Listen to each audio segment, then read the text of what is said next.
A picture of an old man with a bloodied face being violently restrained by riot police. This picture started to circulate online on March 29, 2023. It was during French protests against retirement reform and debates about police violence. Outraged people shared the picture in France and abroad, claiming that it was taken during one of these protests. I'm going to show you how I was able to prove that this image was generated by artificial intelligence and talk to its creator.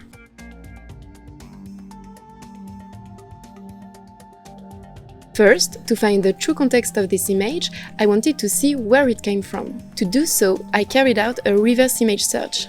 You just put the picture into a search engine, Google Images in this case, and it searched for the same picture published elsewhere on the internet.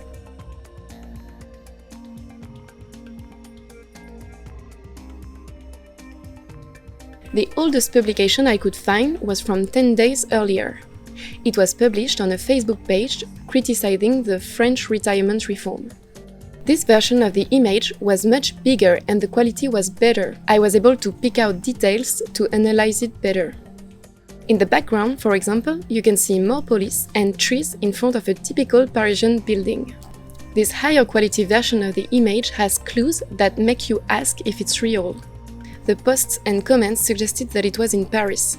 But there were no typical markings that French police officers usually have on their uniforms, nor the colorful stripes that are usually on their helmets.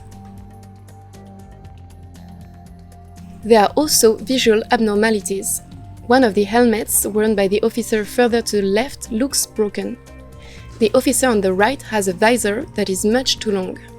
And finally, if you look closely at the fabric of the garment worn by the old man, it seems to blend into the fabric of one of the officers' uniforms. The grain of the image also looks more like a painting than a photo. All these clues put together seems to indicate an image generated by artificial intelligence. I sent the image to several experts who said they recognized the style of the artificial intelligence program Midjourney. Midjourney allows users to create an image based on a series of keywords. It lifts elements from millions of pictures stored in a database in order to create a new, unique image.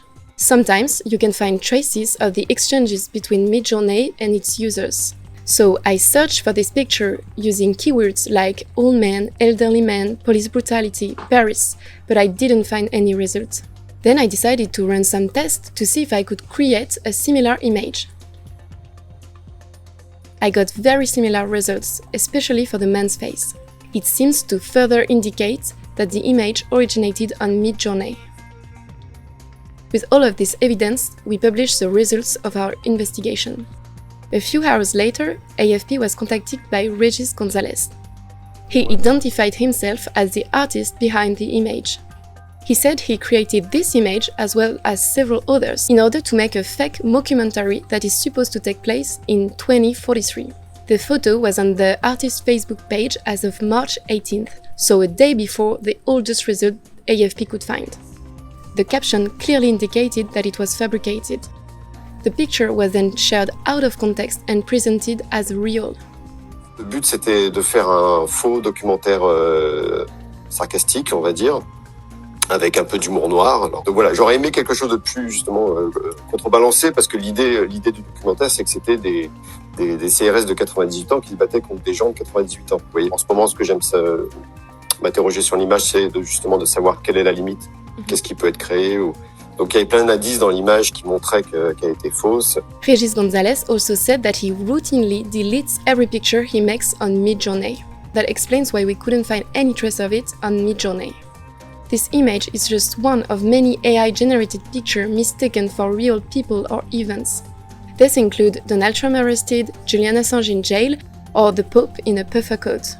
If in doubt, look closely for visual inconsistencies and do not hesitate to try and find the original source of the image.